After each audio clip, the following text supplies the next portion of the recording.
Hello everyone, I am Arzu Gaur and today I'll teach you chapter number 10 of class 6, The Banyan Tree. तो बच्चों आज हम इसके short answer और long answer type question करेंगे। तो शुरू करते हैं क्वेश्चन नंबर 1 से। तो क्वेश्चन नंबर 1 है Why did the speaker find the old banyan tree exclusively his own? तो इसमें ये क्या पूछ रहा है? इसमें ये पूछ रहा है कि जो स्पीकर है जो हमें कहानी सुना रहा है वो उस पुराने बरगद के पेड़ को अपनी प्रॉपर्टी क्यों मानता था, अपना पेड़ क्यों मानता था।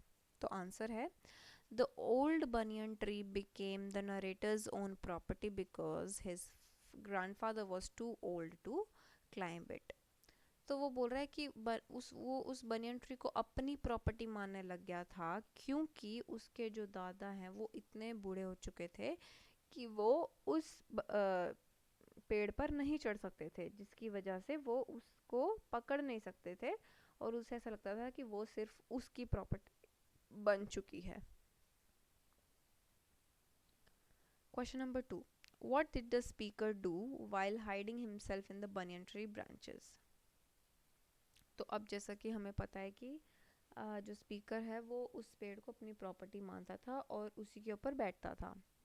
तो अब इसमें पूछ रहे हैं कि वो उसकी जो बनियन ट्री की जो ब्रांचेस थी, जो उसकी शाखाएं थी, उस पे बैठ के उनमें छुप के वो क्या करता था।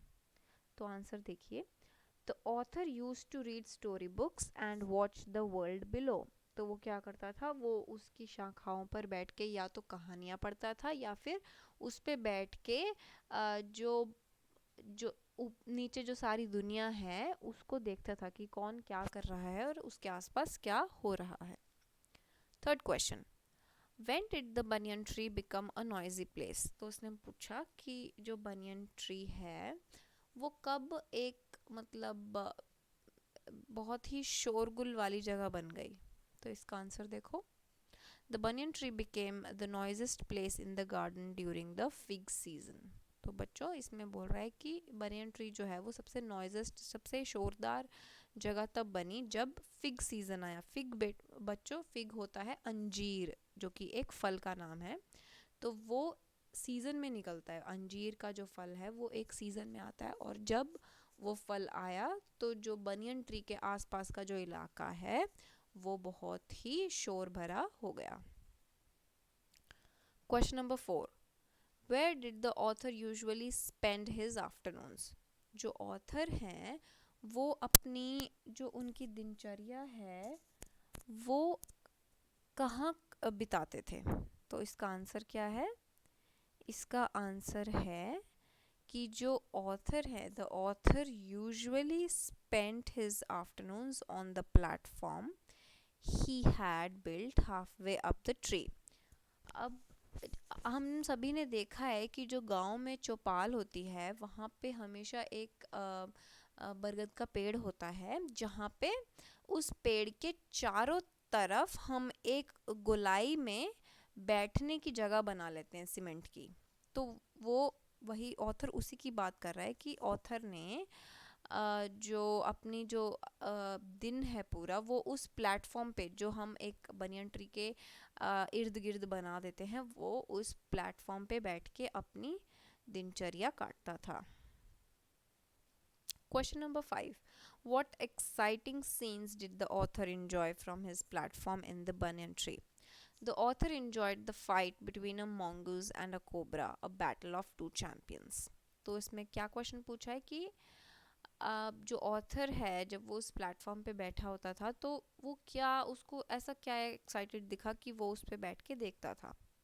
तो आंसर ये है कि जो ऑथर है उसने मोंगूज, मोंगूज यानी कि नेवला, जो कि सांप का शिकार करता है, नेवले की और कोबरा की, कोबरा यानी कि एक सांप की प्रजाति है जिसे हम बोलते हैं कोबरा, तो वो उस बनियन ट्री पे बैठ के उस नेवले की और कोबरा की लड़ाई देख रहा है। Question number 6, what trick did the mongoose apply to overpower and kill the cobra? तो इसमें क्वेश्चन पूछ रहा है कि जो नेवला था यानी कि जो मोंगूज है उसने क्या ट्रिक लगाई कि वो कोबरा को जान से मार दे और जंग जीत जाए। तो आंसर क्या है? He first bite the snake twice on the back. तो वो क्या कह रहा है कि पहले जो नेवला है उसने जो सांप का बैक है, जो पीछे का जो पीछे की बॉडी है उसकी, उस पे 2 बार अटैक किया, 2 बार काटा। उसके बाद जब कोबरा थक गया, when the cobra was tired, the mongoose caught it by the snoot। स्नूट बच्चों, स्नूट वो होता है जैसे किसी भी पशु या पक्षी का जो बाहर निकला हुआ पोर्शन होता है, जैसे कि एक अगर कुत्ता है तो उसकी जो नाक होती है बच्चों वो बाहर की तरफ निकली होती है, ठीक है, तो उसको बोलते हैं हम स्नूट। तो एक तरीके से उसने 2 बार सांप के बैक पे वार किया। उसके बाद जब वो कोबरा थक गया तो उसने सीधा उसका मुंह पकड़ लिया, स्नूट यानी कि जो उसके नाक वाला एरिया है जो बाहर निकला हुआ है। He finally dragged the dead snake into the bushes. और उसने जब उसकी स्नूट पे, जब उसके मुंह पे उसको काटा, तब वो मर गया और उसने वो मरा हुआ सांप जो झाड़ियाँ हैं उसमें उसको खींचकर ले गया। तो बात है बच्चों लॉन्ग आंसर टाइप क्वेश्चंस में। What is the story the banyan tree about? Narrate the incident in brief. तो इसमें अब हमें पूरी स्टोरी का जो है ब्रीफ पूछ रहा है कि समरी बताओ कि एक्चुअली में जो ये बनियन ट्री स्टोरी है वो किस चीज़ के बारे में है, what it is about. Answer है the banyan tree is about a deadly fight between a mongoose and a snake. तो ये एक जंग है बच्चों, एक नेवले और सांप के बीच में। The outcome of such a fight is the death of the cobra. और जैसे कि हमने ऊपर अभी शॉर्ट आंसर में भी पढ़ा कि जो आउटकम था, जो लड़ाई का जो सारांश निकला वो ये था कि कोबरा की मौत हो गई क्योंकि मोंगोज ने यानी कि नेवले ने उसको मार डाला।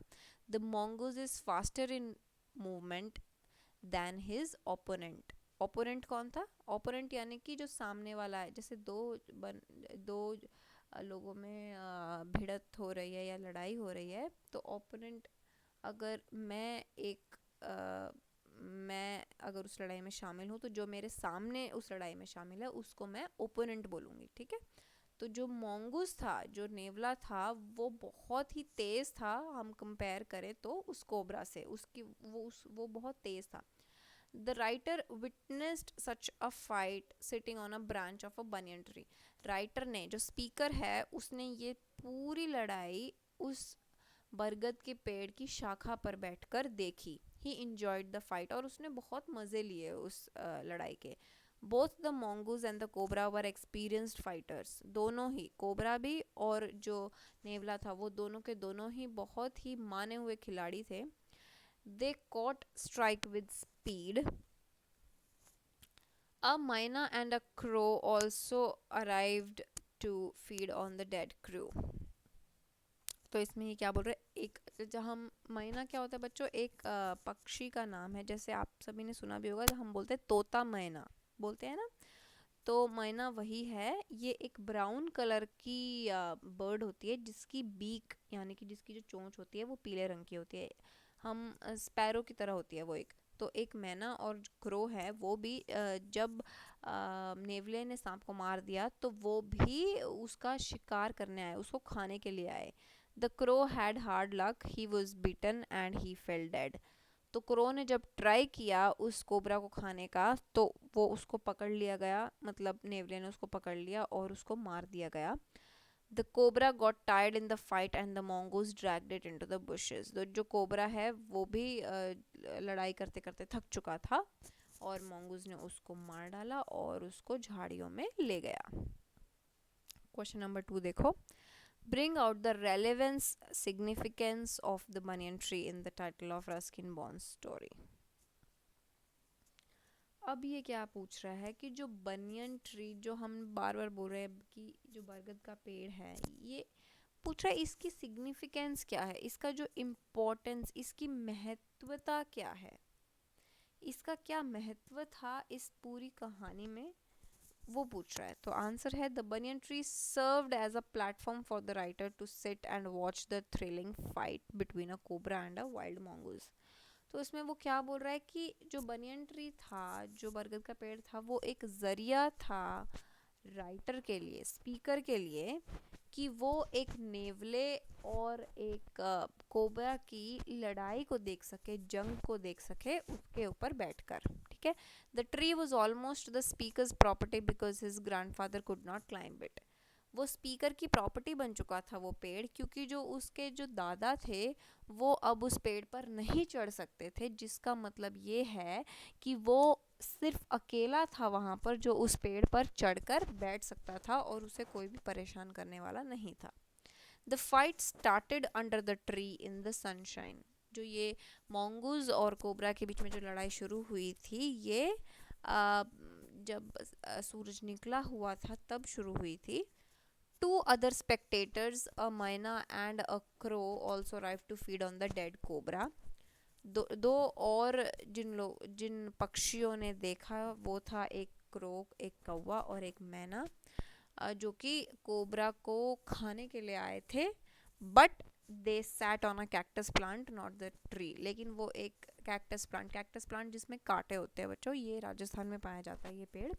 तो उस पे बैठकर वो देख रहे थे, वो उस बनियन ट्री पर नहीं बैठे थे। तो बच्चों ये हो गया आपके लॉन्ग आंसर टाइप क्वेश्चन और शॉर्ट आंसर टाइप क्वेश्चन, और आई होप आप सभी को ये क्वेश्चन आंसर्स बहुत अच्छे से समझ आए होंगे। मिलते हैं हमारी नेक्स्ट वीडियो में। Till then bye bye.